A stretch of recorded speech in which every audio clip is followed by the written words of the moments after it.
Estou aqui pela terceira vez, com a graça de Deus, a convite do Padre Anderson, de toda a equipe.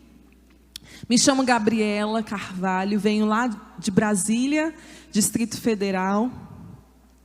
Sou casada com aquele lindo rapaz, né? Eu acho bonito. Rafael, que está tocando violão. Tenho 3, estou grávida do 4º. Na última vez trouxe o meu bebezinho, não sei se vocês lembram. Dessa vez, como ele já está rapaz, né, ele ficou, que já não mama mais. E agora venho com uma menina. Então eu tenho um rapaz, uma moça, um rapaz e uma moça. Aí o pessoal pergunta como fazer para ter alternado. Filha, reza. Reza. Brincadeira, tudo é vontade de Deus. Nós estamos abertos a acolher quem Jesus mandar, né? O sexo que vier. E nós hoje vamos partilhar um pouquinho sobre as virtudes da Virgem Maria. Nós cantamos que ela é ornada de ouro de Ofir, uma alusão ao Salmo 44. Essa canção eu gravei no meu 2º CD, que se chama Confiança, que vocês já cantam algumas canções aqui, né? Então a gente canta Sangue Carmesim. Quem lembra dessa canção? Então, eu tive a graça de gravar essa música nesse mesmo CD. Sangue cinco chagas por mim, Ele me amou, morreu em meu lugar.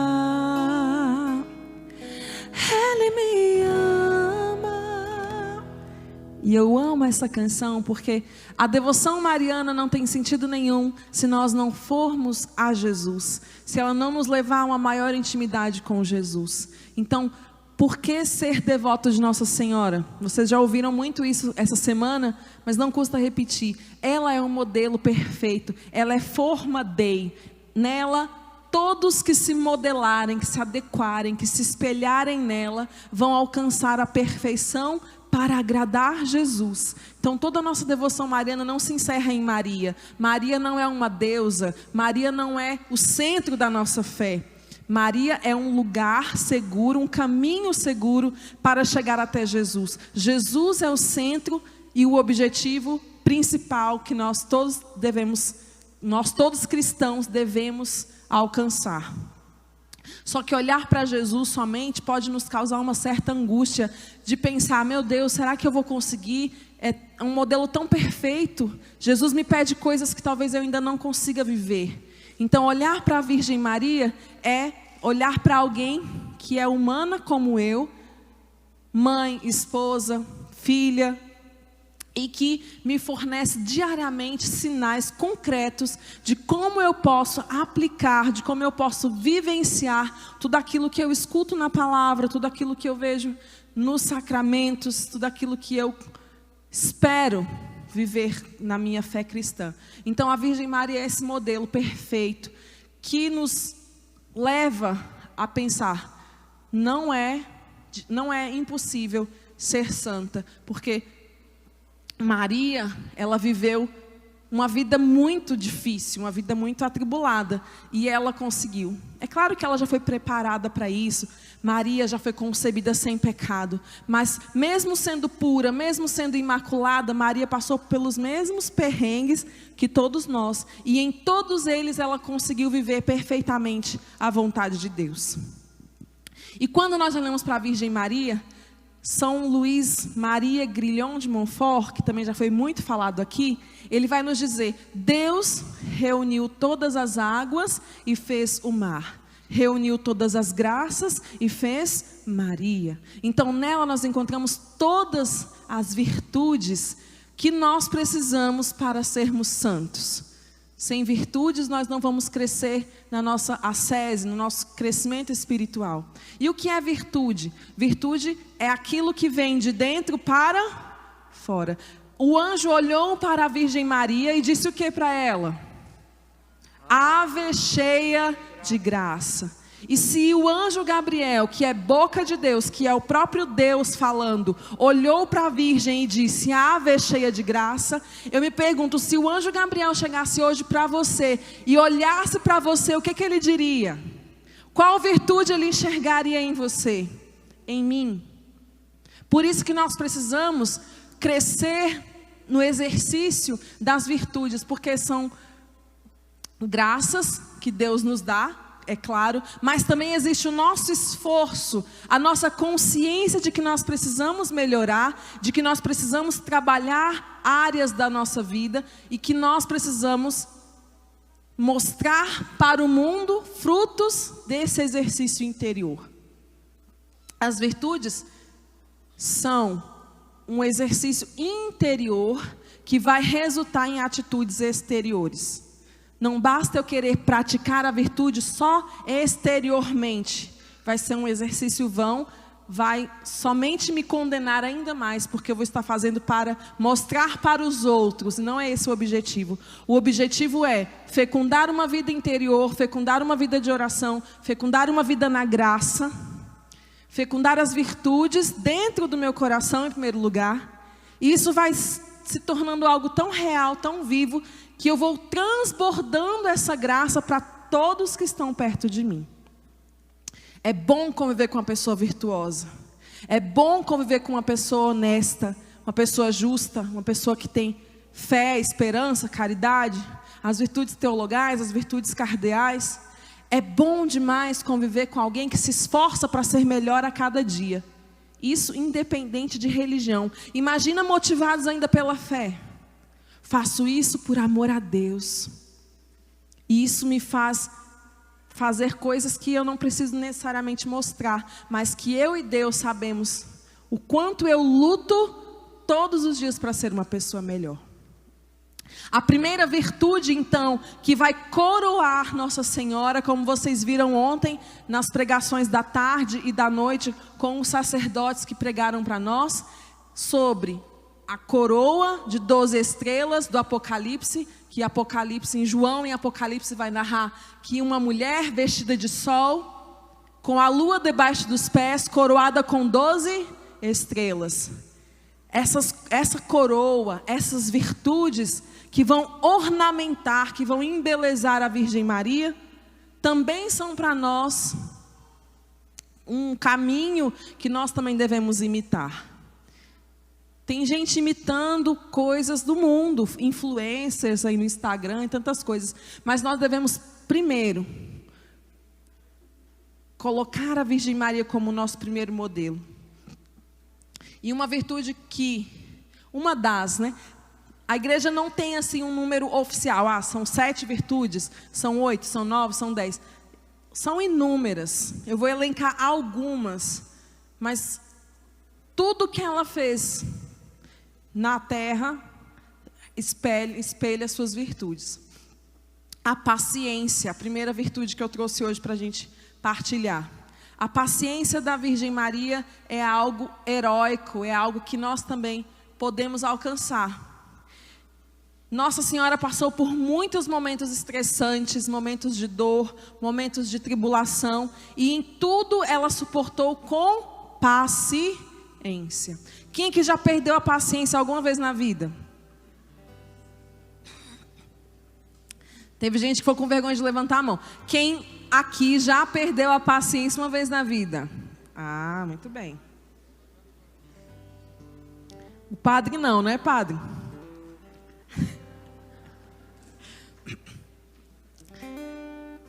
A paciência é algo que nós perdemos muito fácil. Mas a Virgem em nenhum momento perdeu a paciência. Então ela passou maus bocados. Desde quando ela engravidou, que ela foi apresentar Jesus ao templo e ouviu de Simeão a profecia de que uma espada de dor transpassaria a sua alma. Depois a segunda dor da Virgem, quando ela foge com a sua família, com São José, para o Egito. Depois que ela perde Jesus no templo e fica 3 dias procurando exaustivamente o menino, e o menino tinha ficado lá no templo ensinando aos doutores. Ela depois encontra Jesus já no Calvário, no seu caminho de salvação, carregando a cruz, ela não reclama, ela não murmura, ela não se revolta, mas pelo contrário, ela vive a situação de sofrimento e guarda tudo no seu coração.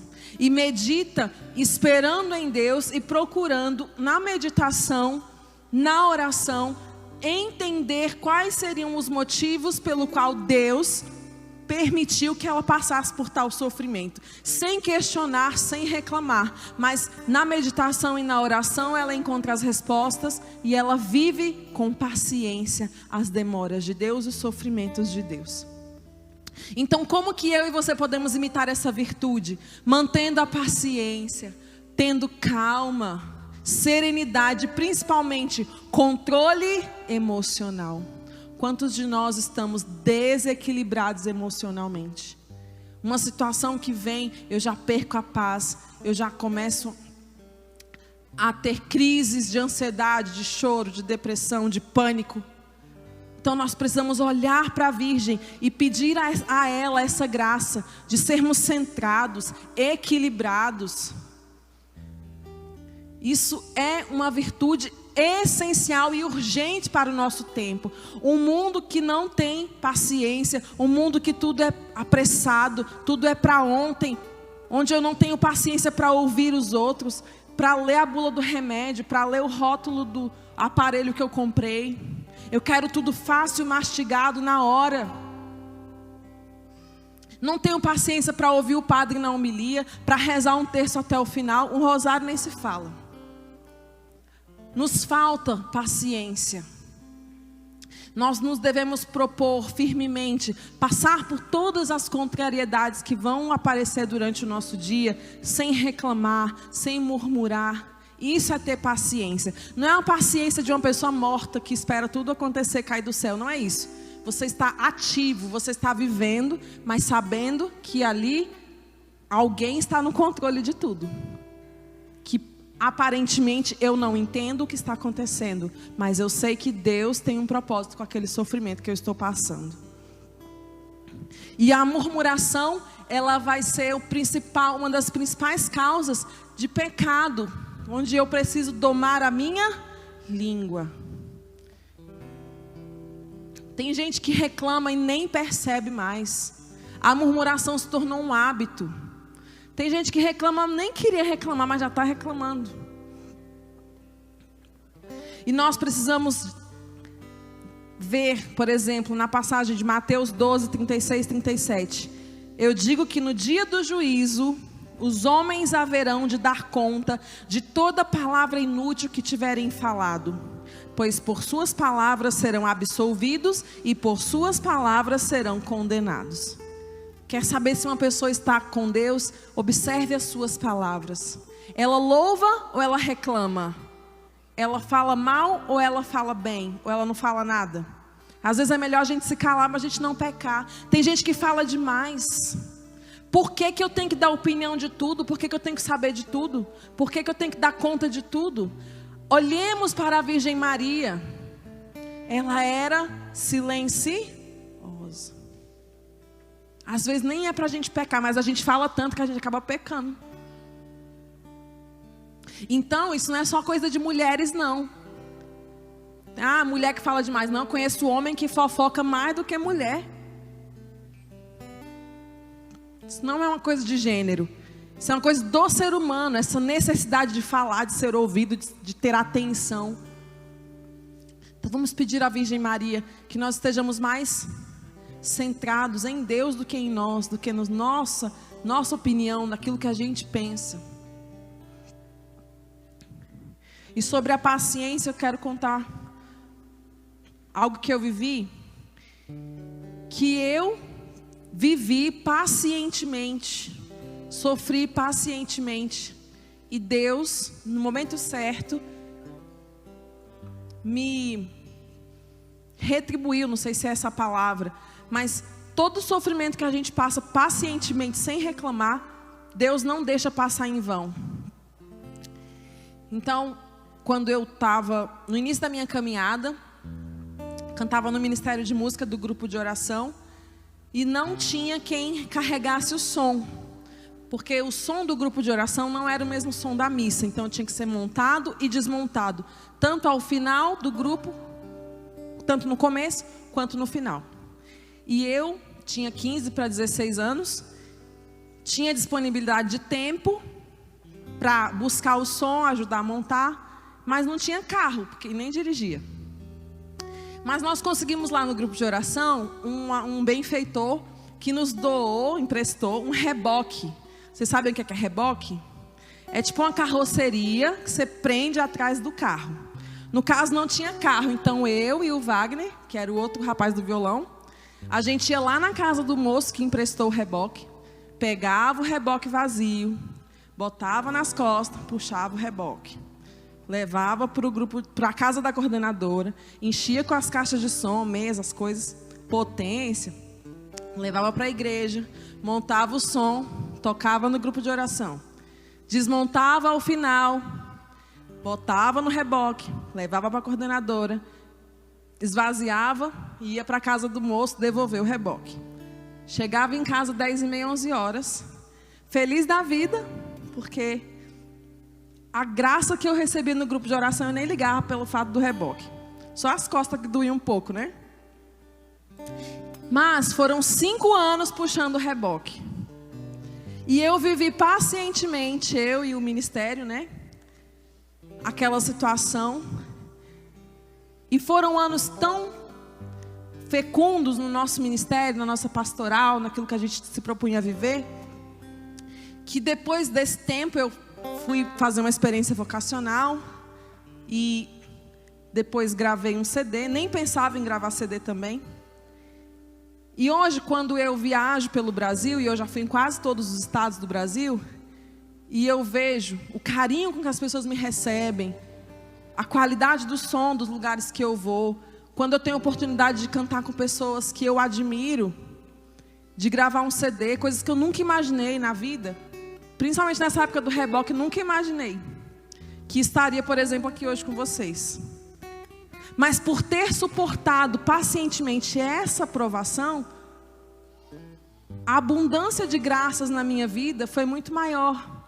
Então, se você hoje também passa por uma pastoral difícil, por algo que você acha que não vai conseguir, fica, suporta. Porque para Deus nada é em vão. Um cabo que você enrola, um copo de água que você dá para alguém.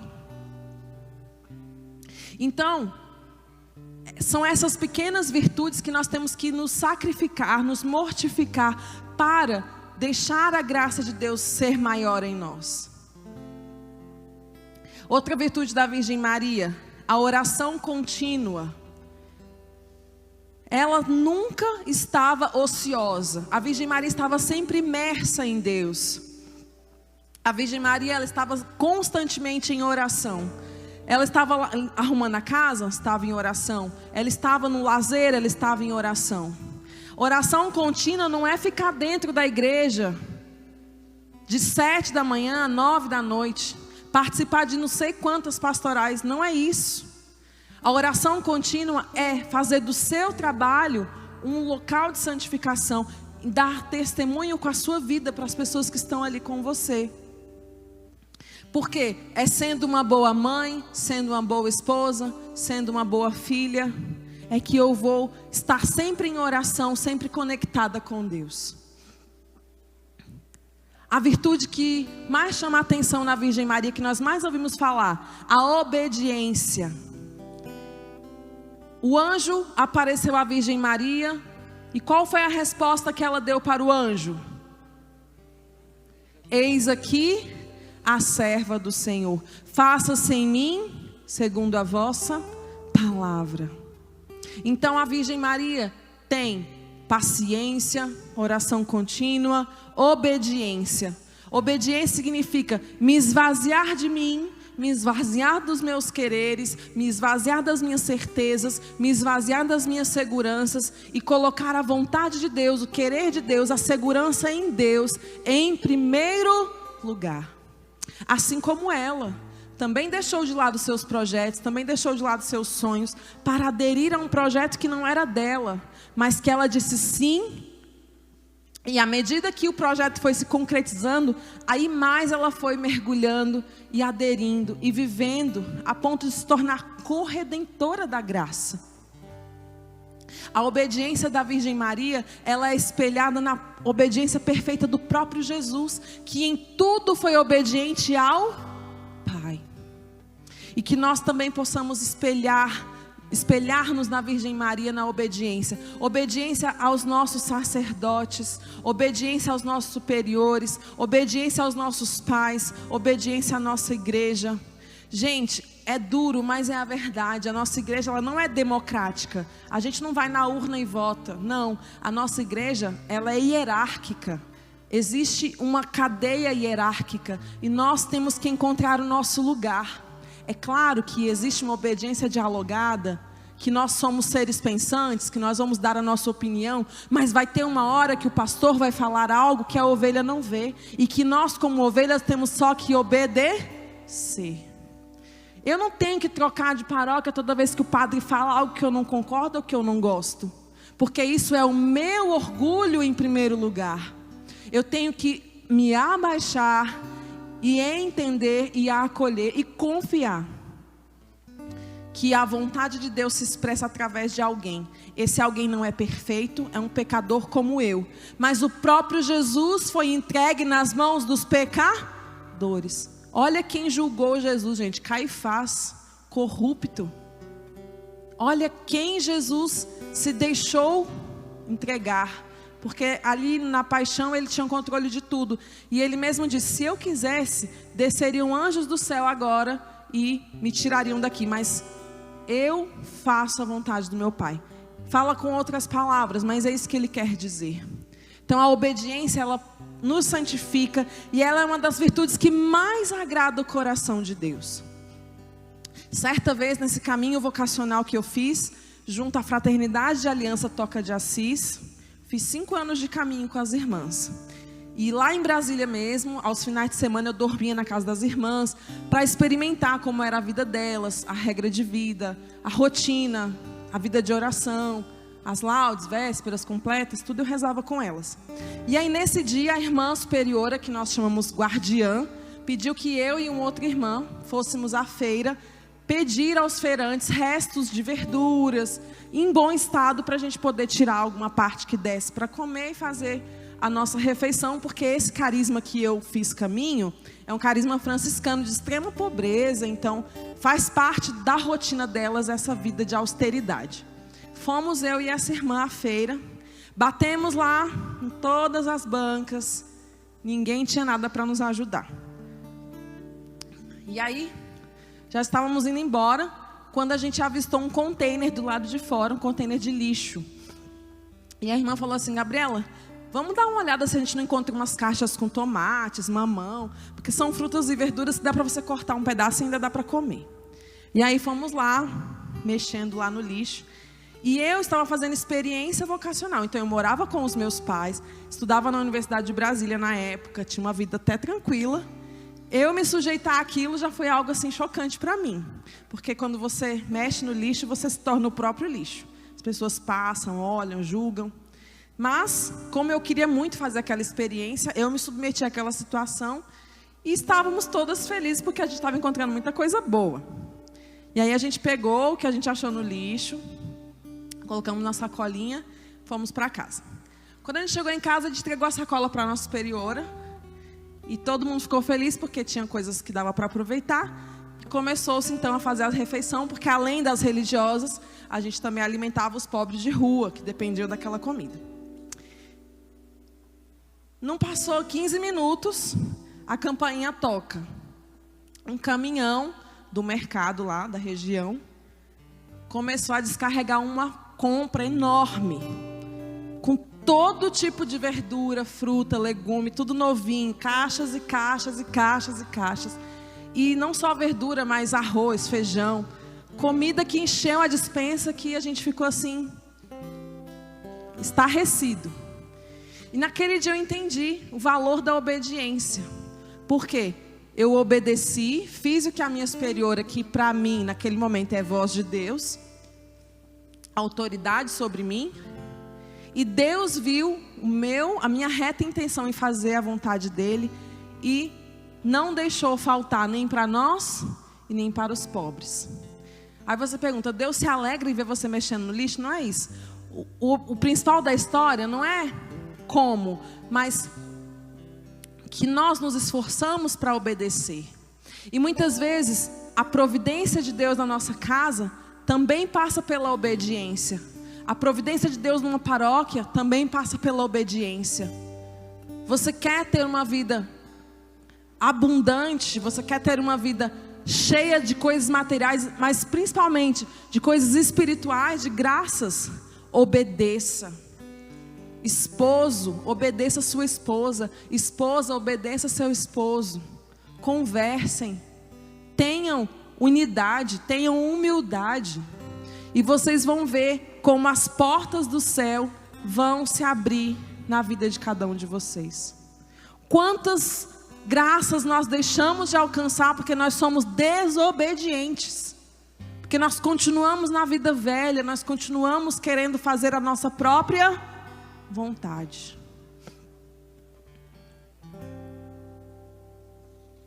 Uma virtude também muito importante da Virgem que nós temos que imitar é a caridade perfeita, em que nós amamos a todos indistintamente, suportamos as pessoas mesmo que elas tenham muitos defeitos. A Virgem, ela se doou por amor, tudo ela fazia por amor, uma comida, uma roupa, tudo ela colocava amor. Então nós também precisamos imitá-la nesse amor. Por ora subsistem a fé, a esperança e o amor. Essas três, porém o maior deles é o amor. Está lá em 1 Coríntios 13. Poderia aqui elencar milhões de virtudes, mas quero trazer mais uma, que é a mortificação. A mortificação é quando eu reconheço que a minha carne, eu, Gabriela, não posso confiar plenamente só na minha vontade, na minha carne, porque a minha carne, ela tem a concupiscência, ela é inclinada a fazer o pecado.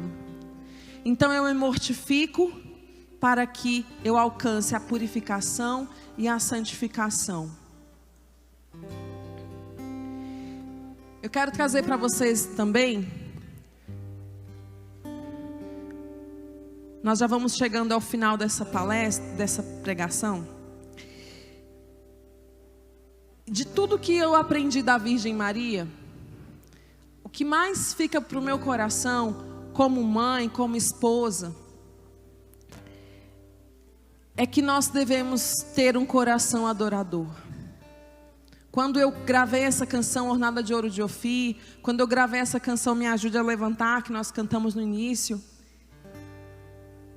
quando eu me consagrei à Virgem Maria em 2009, pelo método de São Luís Maria, da escravidão a Nossa Senhora, a Jesus pelas mãos de Nossa Senhora, foi porque eu encontrei na Virgem Maria forças, e ela me guardou de tantas situações, ela já me guardou de tantas situações de pecado. Ela me ensina todos os dias como ser paciente com os meus filhos, como ser uma boa esposa. Ela me ensina todos os dias a perdoar. Ela me ensina todos os dias a não desistir de mim mesma, não desistir dos outros. E principalmente, nunca tirar os olhos de Jesus. Nunca deixar de adorar o Senhor. Então que nós também possamos acolher a Virgem Maria na nossa casa. Quando Jesus estava na cruz e Ele consumou a sua vida como um cordeiro imolado, Ele olha para João e fala para João: eis aí a tua mãe. E fala para Maria: eis aí o teu filho. A partir daquele momento, João leva Maria para a sua casa. Que no final desse cerco, Jesus também vai olhar para você e vai dizer: eis aí a tua mãe, leva ela para a tua casa. Porque não tem sentido nenhum você participar de um cerco e você não levar Maria para dentro da sua casa. Porque se você levar, você também vai levar Jesus. E você nunca vai tirar os olhos de Jesus. E ela vai te ensinar tudo. Em Maria eu aprendi tudo. Ninguém nasce sabendo ser mãe. Ninguém nasce com todas as respostas. Por isso nós temos sempre que olhar para ela. Nós erramos tentando acertar. E sempre quando eu tenho uma dúvida, eu pergunto: Virgem Maria, o que a senhora faria nessa situação? Quando nós nos casamos, são tantas os anseios, a gente quer acertar, mas o casamento no início é difícil até ajustar. Eu tenho 8 anos de casada, ainda estou ajustando. Todos os dias é uma luta. Então eu olho para a Virgem Maria e pergunto: Virgem Maria, o que a senhora faria nessa situação?